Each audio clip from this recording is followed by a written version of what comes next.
So last week I photographed this 11,000 square foot home, and I thought this would be a great opportunity to share with you some of the differences with doing some of these bigger luxury jobs compared to doing just standard listing service homes for your standard average tract home or condo.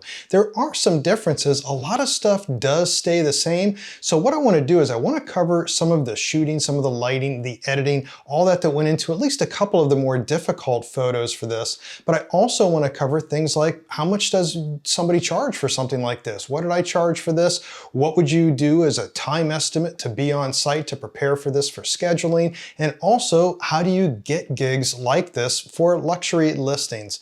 So what I've done is I've also put some chapters down in the description of this video, and they should show up also on the bottom of your YouTube player so you can navigate through this video. First, let's talk about pricing and the amount of time, because jobs like this you charge by the hour, and that allows you to then take your time and do it right. So that's to be expected. A house like this in Southern California can range anywhere from $5 million to $20 or $30 million. This happened to be in the more affordable area of Ventura County, and it's about a $5 to $6 million property. So even at $5 million, when we take a look at a realtor getting just even a 3% commission, well, they're probably going to get $150,000 for this. They know that they've got a pretty good marketing budget. Even outside of California, even some of the lower end or lower price markets that are out there in the country and other countries as well, is that you're still looking at a very high commission no matter what. So there's typically a high marketing budget. Anybody who doesn't want to pay for this by the hour, well, that's not really a client that you want to have. So one of the things you look at is how much time would it take you to do this, and you can then give a time estimate, but you do want to charge by the hour with, let's say, a 2-hour minimum. And that's typically what I do. Now, a place like this will typically run you about 6 hours if you're experienced doing the flambient method, you're used to doing lighting, so you're used to doing real estate photography. If you're just starting out, this is probably not something you want to jump into right away until you get some practice, but believe it or not, this is very similar to doing even smaller homes in a lot of ways. You'll see that when we get to the editing. As far as pricing, what to charge, even if you charge just $150 an hour, which you might think that's kind of high, but it's not, because that's time on site, which also then includes some of your standard editing. If you're doing a 6-hour job at $150 per hour, that's $900 just to take the photos. And that's kind of at the lower end of what you would charge. Kind of the higher end's about $250 an hour, so you'd be looking at about $1,200 and up to shoot a property like this. But bear in mind, you won't have to do very much editing because you're allowed time on site to get it right. So you're not rushing through a property like you would when you're doing standard listing stuff. The better you get it done on site with the proper lighting and everything else, then you're not going to spend very much time editing at all. So that kind of covers the price, kind of covers the time, but how would you get something like this? Well, as we progress through this, you'll see some of the techniques that I'm using here, which really boils down to how then you get these gigs. You have to be able to prove that you get these gigs, but there's a paradox in that if you've never done luxury listings before, how can you show that you do luxury listings? Well, it's very simple. Every real estate gig that you get, no matter how big, no matter how small, you do it like you would luxury real estate. You provide the highest end photos possible. You'll be able to prove to real estate agents that you can do the luxury listings. So that's the key to getting this. And you don't just go out and attract listing market agents that are working on these high-end homes. What you want to do is start out with the basics, and those are things that I cover, by the way, in my course on business and marketing for real estate photography, on how to get really good and then start marketing, and what your proper approach would be to actually do your branding before you do your conversions to getting the proper clients for this. But let's start diving into this now more. Let's take a look at some of what it took to capture some of these photos. What was my thinking process behind it? Why did I set up lights a certain way? And why did I use certain lights to begin with? How did I do the compositions? And then how did I do the editing? So let's get started. Now the photos I'd really like to go in depth on in this tutorial is this one here of the grand entrance. Now we can see here that this is a very large foyer with a rotunda here up at the top, but there is more than one angle to this that needed to be captured. So I want to show you also this photo, which is just turned around the other way, and this one where we're looking at the top so we can see some of the detail here in the ceiling, and then this one where we're at the top of the stairs. We can see this feature a lot better. We can see the chandelier a lot better, and it's more of an architectural shot. Besides this, I also want to show how this pool was shot. This was very unique in that it was an indoor pool, and there was a lot of challenges for capturing something like this, especially when you're thinking about how would I light something like this. But before we get to that, I want to show something that's simpler. Let's knock out some of the low-hanging fruit real quick first, like the family room. So this is a larger than your average family room, but not really that much so. And when we talk about the angles and composition, for the most part, it's going to be very similar. This is your typical angled shot. And when we take a look at the footage behind this is the edited shot, we can see that here is our ambient shot. And then I've got some flash shots that I did here for a two-sided composite that's very typical of the two-sided composite that I show in my Pro Interiors course. And by the way, if you're not familiar with this and the flambient method, you might want to take a look at that course. I've got a link to that down in the description of this video. As you know, I've got courses that cover the Pro Interiors, expert editing for the interiors, exteriors, videography for real estate, and of course the business and marketing course. And I also have some best-selling books on real estate photography as well. All of that, there's links down in the description. But let's go back here to how this started. Here's my ambient shot, and the next thing I did once I was happy with that was I took a one light shot so that I can see what's going on here. Now, as my key light here, I'm using, in this case, an AD400 Pro. Now, I could have gotten by with using an AD200 Pro, but there's a reason why on big homes like this, I'm using a bigger light. And yes, I can cast more light, but the real reason that I'm using a bigger light like the 400 instead of a 200 is that the battery will last longer. So where I might have to use full power on a 200, I'd only have to use half power on a 400, and the battery's going to last a lot longer. I might be on site for 6 hours doing this. Anyways, once I was happy with my key light, then it's time to start putting in the fill light. This was too bright, so I just dialed it down. Once again, I'm using that controller on the camera. And then I just do the other thing on the opposite side until I get where I want that power to be. Now, I'm not hand holding flashes. I'm putting stuff on light stands. I'm being very careful because once again, this pays by the hour. Then the other thing I did was very typical. I shot some darken mode window pulls. Here's my repair shot. Now when we take these photos, which consisted of this darken mode window pull we're going to use, and then this for the two-sided composite, this for the other side of the two-sided composite, and then this flambient photo, when we open those as layers in Photoshop, the editing is really just the same as you would do for any other flambient photo. I'd turn off that ambient layer, which we'll have in luminosity mode. I'm going to take one of these and I'm going to use this to edit out the other. I'd go layer mask hide on this, like so. And then this is just, once again, the typical two-sided composite like I show in the course and books and other videos. Then I would just take a brush. I'll use 100% opacity at first, and then I can just edit out all this stuff here, change the flow down. It's at 30% now, and then I can just start brushing in this. So now I've got an evenly lit image that I can place my ambient luminance over, and that's then what I do up here at the top. I would take this, use my 50-50 action, and there we go. You've probably seen me do this before. It's a little on the high side being luminosity at 50%. I'll tone that down to, let's say, 40%. Then I just have to take that darken mode window pull, take it up to the top, put that into darken mode layer mask hide.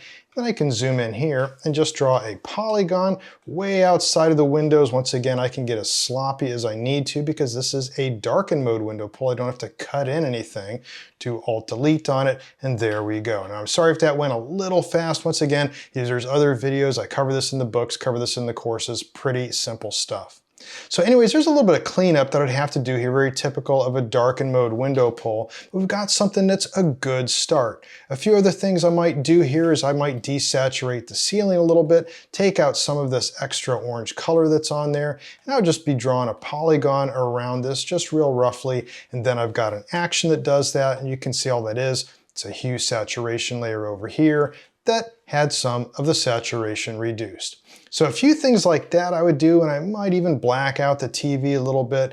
But then when I'm all said and done with this, once I flatten it and then I save this and it goes back over to Lightroom Classic, it would look like this. And then after all my adjustments and presets, then I've got this. So pretty good looking photo. I mean, it's impressive for the size and everything, but this is just another living room, or family room in this case. It's really no different than doing any other family room, except you might have to use a little bit more flash power. The editing is still the same. It should take you just as long to edit this as it does any other photo. The key is taking enough time on site to get it right. Now, the other thing though with this, there's a difference here between doing this room for a regular real estate listing and a luxury real estate listing, and that's the next composition. So instead of just looking at it at an angle, which is the common real estate composition for listings, we'd also be looking at this composition. So this is your single point perspective, and the reason why I did it here is one, the room is plenty big enough to accommodate an SPP, a single point perspective. So definitely not distorting the size, and even when we looked at that angled shot, that is not to be too wide. I shot that at about 18 millimeters, and this is also about 18 millimeters full frame equivalent. But with this, one of the big selling features are these coffered ceilings up here. So it's important that we show this in its best architectural light. Showing it at an angle is okay, but it's really not as impactful as that single point perspective. And once again here, shooting this at 18 millimeters full frame equivalent, that's pushing it for how wide you'd want something like this. If you're thinking of shooting stuff at 14 millimeters or even wider, just don't. I mean, you're just going to distort it so bad, you're going to lose the flair of this being a luxury property. Even going to 20 millimeters is totally fine on a lot of properties like this. But when we have these higher end type of compositions, then yes, the 18 millimeter works good, but this was lit the exact same way. Once I knew the flash settings that I was using on my two-sided composite, I just moved the camera, lined this up, did the exact same thing, didn't take long at all. In fact, if we go back here to where I started with the ambient shot, and if we take a look at the timestamp on this, we can see that this started at 11:00, so 11 o'clock. The last shot that I took in this series, which had been my repair layer, was done at 11:02:37. In other words, this photo took me 2.5 minutes. That's all it took to gather this, and that's with a single point perspective being more difficult to align up. So when we're talking about how much time on site, most of these images for the real hard areas should only take you about 2.5 minutes. But now let's move on to the more difficult ones, and that's where we get into then the entryway with the rotunda and then also the pool. So this is the hard stuff, and I really like to knock this stuff out first because I'm fresher doing this. After you work a few hours doing any type of photography where you're moving around, lights, you're on your feet all the time, you will get tired. So I like to do this first. And what I did, this is the finished image here. We can see this is just one angle, and like I showed before, there's a few other I'm going to go through to show this. But this would be the most difficult to capture in light. Let's run through this. So the first thing I did was, just like for any other flambient, I'm capturing then my ambient shot. I'm not worried about the white balance, but I'm trying to judge what it would be because some of the lighting setup that I'm going to use. And the lighting setup, you can see my first shot here in a dead giveaway is this over here. That's my shoot through umbrella. So what I did here is for this, I've got an AD400 in a shoot through umbrella. You can see some behind the scenes on that when we go up to the top. And for this shot, when we get to that, then when I was flashing that shoot through umbrella, it was casting a harsh shadow. So I moved that over here to hit some light down here, and eventually then I ended up using this one here with a higher flash power. But if you look over here, you see on a light stand, I've got that AD400, and it's in a shoot through umbrella. umbrella. So an easy setup, you can see how it's angled down, very typical, about a 45-degree angle for most of this, and then that will soften your light. Also notice how far that umbrella is away from the light. That'll help diffuse it all the more. One of the techniques, once again, I talk about in my books and courses. But let's go back to that first shot. So once again, when we take a look at that lighting, that first shot was this. Now you can see it's got a lot of magenta, but that's because it's too cool. But one thing I'm after first is just to see how much light I can get over on this side, because this is going to be another two-sided composite, very typical. So after getting this then dialed in for a better white balance, which I adjusted here on the camera, then I started then incorporating some flash. So I first put a light over here, and it's kind of hidden. You can almost not see it, but it's an 8200 that's flashing up, but it was overlapping in there. So I moved it a little bit, and eventually once I did, I liked it underneath of here.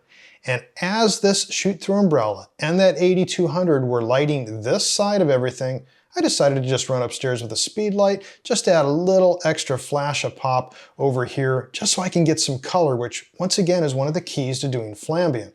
It's not all about getting your even lighting, which is good, and also filling in areas that need the extra lighting, but also to get enough color. If you don't, you're going to suffer once you add the ambient luminance.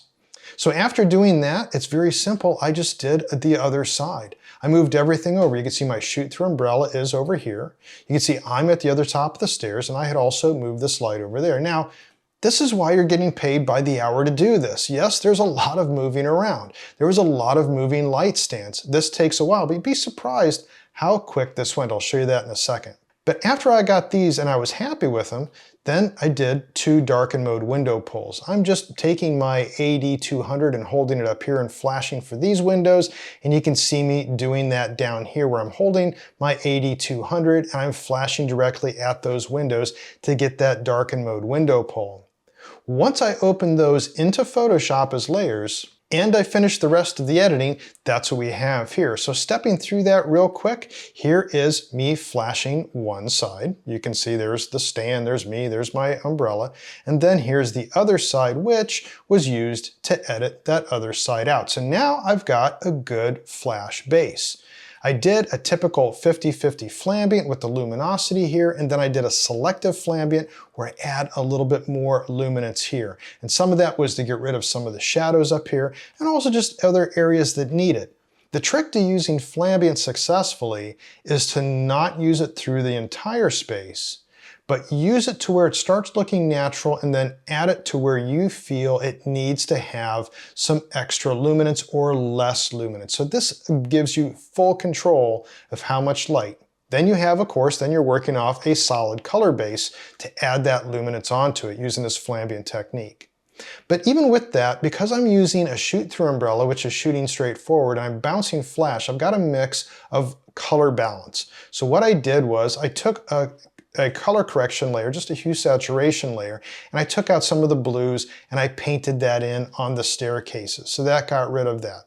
Once again, this isn't a big edit. It's something that I show in also the Pro Interiors course, but I really concentrated on this in my course on expert editing for interior real estate photography.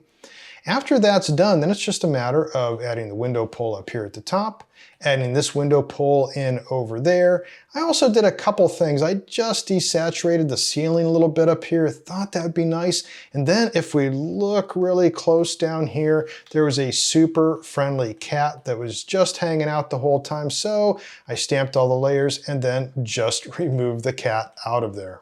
And that's all there was to it. Now, this did take a lot more work than normal editing, but this is the money shot. This is something they're really going to look for. Now, how long did this take to make? Once again, this is the final image. And we can see that there were still a few other adjustments over here to make this happen. This is how it looked when it first came out of being edited, and then before I delivered it, then you can see there were some of these other additions. Couple things though before looking at the time on this real quick is that if you will notice, it might not seem all that vertical and you might want to tweak it something like this a little bit more, but I wanted to show you why this is happening, and it's very common on very large properties, and that's that not everything will be plumb. In other words, not everything will be vertical. For instance, let's zoom in over here on this area. And if we look really closely, we can see that this wall is not aligned with this wall. Let's turn on the grid so that we can see it. So I'll just put that on for always. We can see that this looks like it's fairly vertical, but this really isn't. We can see that this almost looks like it's leaning here, but this looks okay. We go over here to this side and it's even worse. So there's a big distortion here on the vertical alignment, and this really isn't as bad. So in these cases, you have to decide if it's really worth it to adjust your verticals and to what degree. So this is up to you and the various cases you'll be up against, but the point of this is that when you're shooting large properties, don't expect everything to be vertical. Even though they put a lot of money into this, it's just impossible because the size of the beams and everything else going into this will just cause different sorts of issues. But how much time did this take? Let's start out with the ambient shot to see the first timestamp over here in the grid view, and we can see this shot started at 9:57:28. So 9:57 in the morning. If I go then to my last shot over here, which is my repair layer, we can see that the time was 10:02. In other words, this shot took 5 minutes to set up everything and to light it. Now you might wonder too, well, why didn't I get more of the staircase? And well, that's because I was backed up to the wall, literally. And that was the case here. You can see that I had to stand inside this foyer. There's nothing for me to bounce off of. You have to use shoot-through umbrellas in large spaces with ceilings that are 20 feet high because bouncing will do you no good. So this was just a single, just one shot flash using the shoot-through umbrella with the 8400. Here's the ambient shot here, and then if I take a look at the flash shot, that's all it was. That's the one with the shoot-through umbrella. And then once I blended those together, then I have this shot. Now once again, the other side was the money shot. That's the more important one. But there were also other shots here too. For instance, I did want to shoot this pointing up so we can see that feature. And this really wasn't any different from having, here's my standard ambient shot, and then I did a two-sided composite. In this case, I was lucky enough that I could bounce off of just an 8200 off the wainscoting here, and then go over to the other side and then flash it off there. When I blend those together, then I can get rid of the shadows easy enough and all that with the ambient to flambient blending. But I could have also doing this, besides if I didn't have this, I could have just put the shoot-through umbrella on the ground and just face it up. I just need a color base, something even, so that when I add the ambient luminance, then I get something that looks natural, but the color is correct. Which leads me to the last photo in this series before we get on to the pool, which was a tricky one that I want to share with you. This was then almost one of the last shots of the shoot for this day. Now, bear in mind, this is also a multi-trip job. So I was only here for a little over 3 hours to capture the photos that I did, because in this case, having 9 bathrooms in this house, some of them were under construction, some of the bedrooms were a mess because of it. So we wanted to get some of the money shots, the big stuff out of the way before we come back to that, before we do Twilight, before we do drone, and any of the other add-ons. And that's when you start getting up to $2,000, $3,000 or more for a shoot like this. Anyways, this being the last shot was very simple because it was just your ambient shot, and then I shot just one single flash shot this way, and that lit up everything. It's not bad, but I've got this nasty shadow going on over here from the chandelier, and I could correct some of that in post, but I'm getting paid by the hour.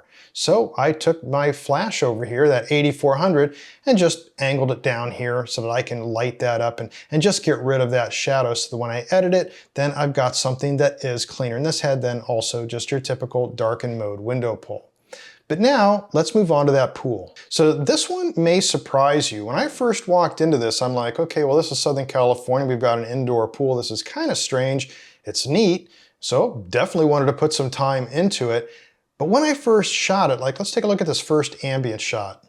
Looking at this, I'm really debating, should I bother using flash in here and also risk my gear near the water? So what I did was I took a few other ambient shots thinking that I might do the high-end HDR technique that I show in my expert editing course. And that's where you can take just HDR shots, not blend them through HDR software, but balance them out so you get something that's very impactful. Even with that, I could still do darken mode window pulls, so I didn't bother capturing the exposure for the outside and editing those in. I could always do that, which is something I did do to get this view. But let's take a look first. You can see this ambient shot I ended up using for my luminance, and then I just did a two-sided composite with an 80-200. Now, it's not really lighting up this side over here, and this one here for the other side isn't really lighting up this here. But what it is doing is it's getting me an accurate color base to work with and knocking out also a lot of the highlights, allowing me then to have control using the ambient luminance to how much of that I want to show through. Now, not knowing exactly how I might want to do this, I did take a walk around the pool and just real fast went bank, bank, bank, and just flashed a whole bunch of stuff, but I never ended up using that.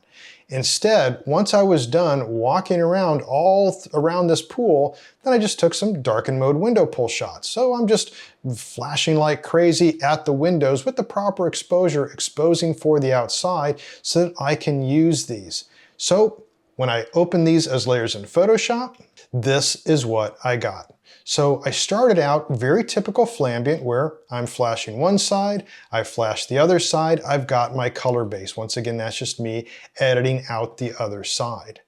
Now I took the ambient layer and I did a couple selective flambients on this. You can see that's why there's masks on these.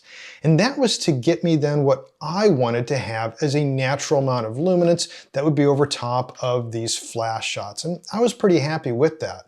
The color up here is just a mess because we've got sunlight that's just casting stuff all over. Nothing I can do with that because I can't cut out enough of that ambient and flash it. So I just did a color correction layer for those colors, just a hue saturation layer, using the selective color selection that I show in my editing course.